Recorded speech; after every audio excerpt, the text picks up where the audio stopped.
में सूरत की सीजीएम की कोर्ट ने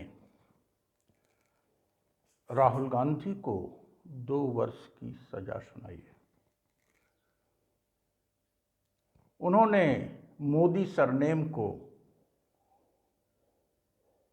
व्यंग्यात्मक लहजे में कोट कर दिया था कि भागने वाला प्रधानमंत्री और भागने वाले सबके सरनेम में मोदी क्यों है। इस आधार पर कोर्ट ने जो निर्णय दिया है, स्वाभाविक रूप से निर्णय को हम मान रहे हैं, लेकिन हम निर्णय की भर्त्सना कर रहे हैं। माननीय न्यायाधीश ने जो व्याख्या की है वह अपरिपक्व है, गलत है और किसी भी दृष्टि से उचित नहीं है। एक राजनीतिज्ञ को किस सीमा तक सरकार की आलोचना की छूट होनी चाहिए, इसको संभवतः संवैधानिक भावना के तहत, संसदीय भावना के तहत न्यायाधीश महोदय समझ नहीं पाए। बहरहाल उनके निर्णय को पलटने का अधिकार ऊपर की कोर्ट को है, वे ही कुछ करेंगे। लेकिन इस निर्णय का प्रभाव दूरगामी होगा। यह निर्णय ऐतिहासिक होने जा रहा है। इसके पीछे कारण यह है कि राहुल गांधी के जिस वक्तव्य को अपराध मानते हुए 2 साल की सजा दी गई है और संसद की सदस्यता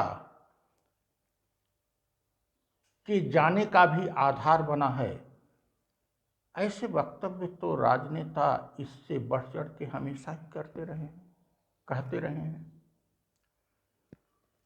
इसका एक पॉजिटिव पक्ष ये होगा कि राजनेता अब अपनी भाषा में अनुशासन का पालन करेंगे। जैसे हम ही हैं,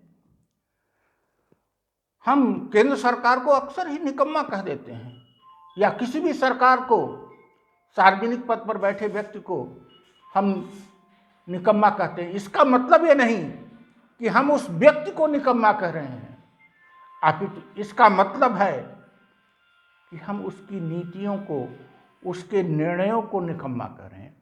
और निकम्मा का मतलब जो काम ठीक से न करता हो। लेकिन अगर इसको, निकम्मा को, किसी दिन कोर्ट अपमान मान लेगी तो हम तो कई बार 2-2 साल के लिए गए। कोर्ट की अगर व्याख्या निकम्मा की ये हो जाएगी, हम योगी जी को मठाधीश कह देते हैं, मठाधीश की व्याख्या कोर्ट कर दे, तो क्या प्रश्न उठता है।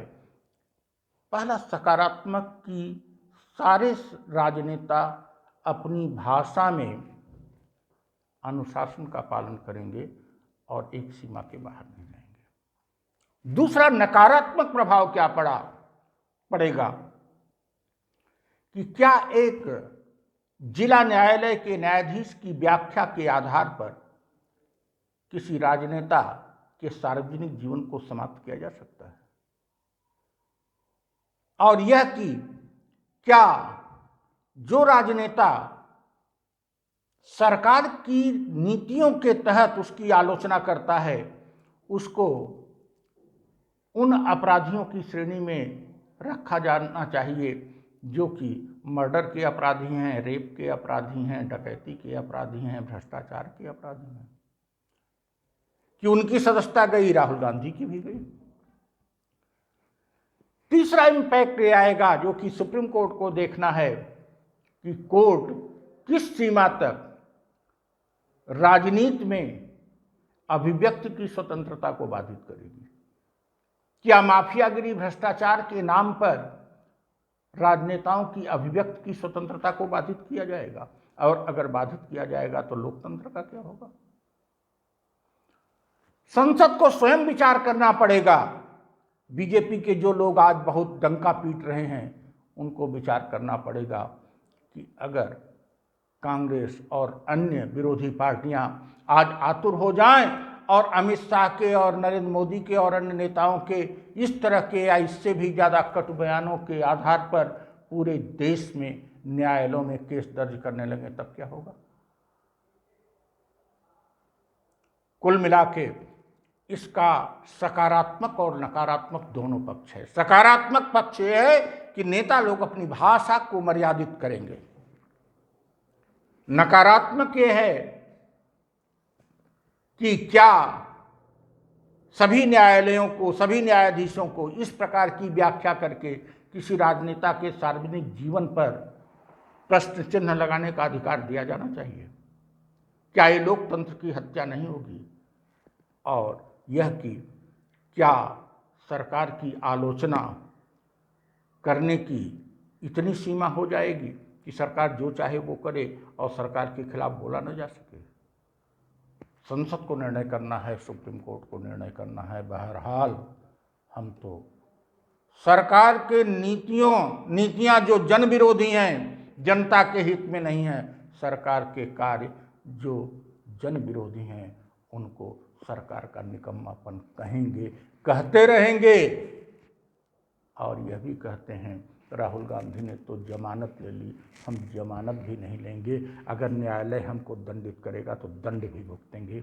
लेकिन नीतियों की आलोचना व्यक्तिगत आलोचना नहीं, सरकार के किसी कार्य की आलोचना हमारा लोकतांत्रिक अधिकार है। हम राजनीतिक पार्टी बनाए हैं, हम निकम्मेपन को निकम्मापन कहेंगे और अच्छे कार्य के लिए उनको सराहेंगे।